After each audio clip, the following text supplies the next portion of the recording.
In this video, I'm going to guide you on how to set your LG air conditioner remote control for cooling. So if your LG AC is not cooling properly, here are some cooling settings you want to check out on your LG AC remote control to fix the problem. First things first, you want to make sure that you actually do have good batteries on your LG AC remote control. So go ahead and open up the battery pack, check if you do have good batteries. And if you do, the next thing you want to do is to make sure that your LG AC is actually set to cooling mode. So the LG AC actually has different modes which you can change with the mode button, and by default it should actually be in the cooling mode. But if yours is not in the cooling mode, showing this cooling mode icon over here, you want to tap on the mode button until you get to the cooling icon, which is basically this icon over here. Now if I tap on it, you're going to see that we get to the AI mode or automatic mode, and then if you tap on it again, you should get to the dry mode. And if you go ahead to tap on the mode button again, you should get to the fan mode. Depending on your model, you might get to the heating mode before the fan mode. Whichever is the case, just make sure that your LG AC is set to the cooling mode. So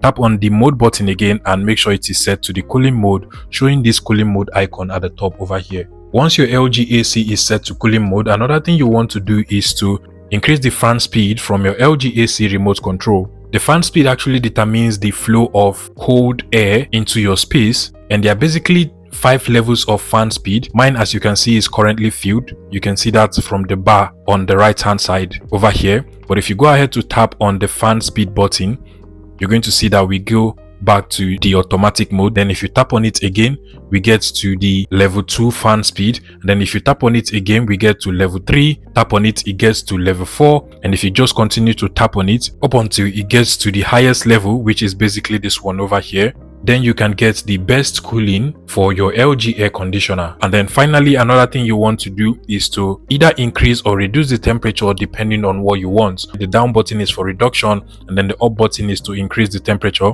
So if you go ahead and continuously tap on the temperature down button, your LG AC is going to get cooler, and you can actually reduce the temperature all the way down to 16. If you also want it to get a little cool, you don't want it to get all that cool, you can just increase it with the temperature up button depending on what you want. If you find this video useful, please make sure you smash the like button and subscribe to this YouTube channel, guys.